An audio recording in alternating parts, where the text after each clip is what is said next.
Welcome to Twisted Crimes Unveiled. Where the ocean's darkest secrets come to light. Before we get into this shocking true story, you're about to witness one of the most disturbing maritime survival stories ever documented. What the Robertson family endured for 38 days will challenge everything you think you know about human survival instincts. Viewer discretion advised. This story contains graphic survival details that may disturb sensitive viewers.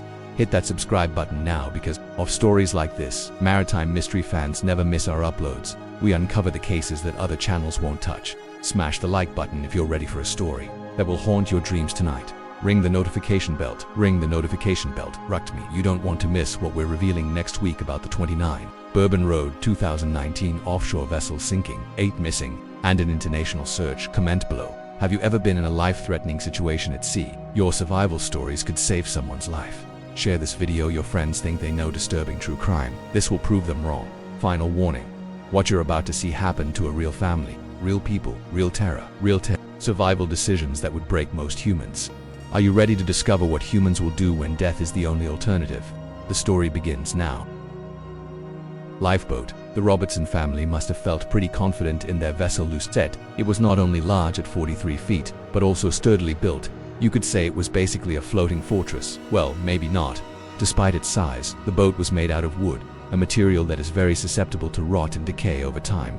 The wooden planks were nailed together with galvanizing nails, which might sound good, but these nails also rusted. This meant that, although it was sturdy, it was not waterproof at all. In fact, the vessel had leaks in several places, and especially near the stern where the rudder was attached. And although it was sturdy, it was hardly fast. It had been clocked at just 5 knots in open waters, so the Lucette was not a speed demon. It had serious structural issues, and it definitely didn't help that the paint job was chipping off, making the entire thing look like an old, rusty bathtub. So why didn't they just get rid of it? Because the Robertson family saw her as more than just a boat. She was their home. It was their ticket to exploring the world and seeing things that few others got to see. Sure, there were some structural problems, but Dougal Robertson, who was the father, had faith in his ability to fix anything.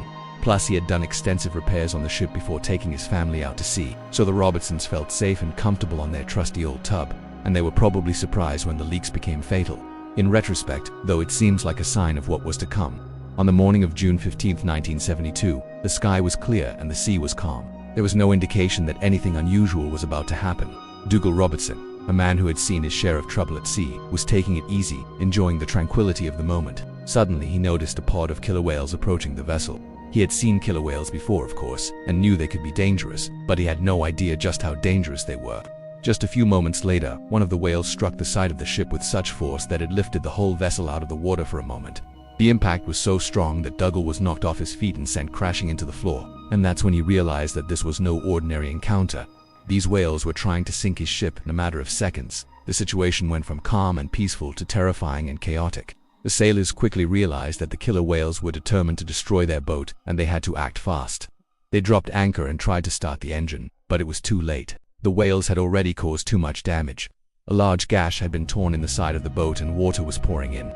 They knew they had to abandon ship and get into their life raft as soon as possible. But this is where things took a turn for the worse. The family managed to get themselves and their 2 dogs into the raft, but they soon realized that it was not big enough for everyone. They had to leave their 2 cats behind. They were torn. They did not want to leave their beloved pets behind, but they knew that they had no choice if they wanted to survive. They managed to secure the raft and say goodbye to their ship as they drifted away in the vast expanse of the ocean. The journey was long and perilous, but they were determined to survive. This was the beginning of the ordeal of the Robertsons, a story of human resilience and the unforgiving nature of the sea. They found themselves in a nightmare scenario, trapped in a tiny life raft with dwindling supplies, uncertain of when or if they would be rescued. Their situation was dire and they knew that they had to take drastic measures to stay alive. After 10 days, their water supply ran out, leaving them stranded in the middle of the Pacific Ocean with nothing but salt water around them. Desperate times called for desperate measures, and the Robertsons turned to the very creatures that had threatened their lives for sustenance.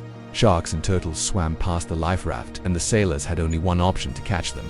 Sharks usually do not swim close to life rafts because the splashing and noise made by people scares them away.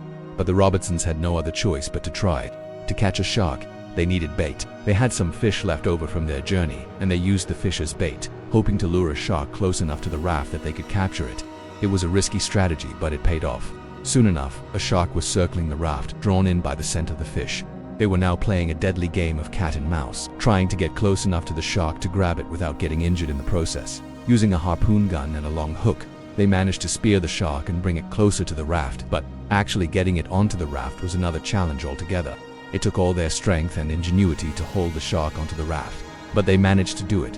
Once the shark was secured, they wasted no time in butchering it and drinking its blood. Now, you may be thinking that this must have tasted awful, but let me tell you, in their desperate situation, they said it tasted like fine vintage champagne.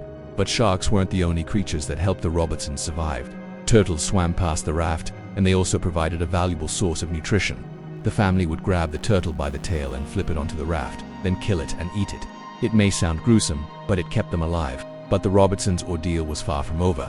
They were stranded at sea for a total of 38 days, and they had to endure hunger, thirst, and exposure to the elements.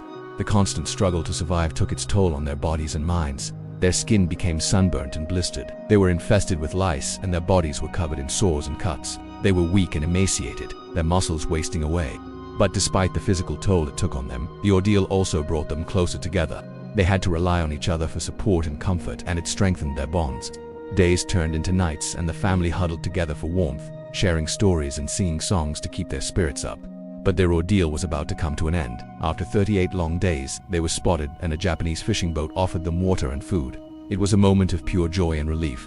Finally, they were being rescued. They were taken off the raft and given water and food. It was the best water and food they had ever tasted. But the ordeal had changed them. They had endured unimaginable hardships and emerged from the experience with a deep appreciation for life. The ordeal of the Robertson family is a testament to the strength and resilience of the human spirit. They faced unimaginable challenges, but they survived. Their story serves as a reminder of the power of hope and the importance of never giving up. Today, the Robertson family lives a more normal life, and they often speak about their experience to raise awareness about maritime safety. They also advocate for greater understanding and protection of marine life,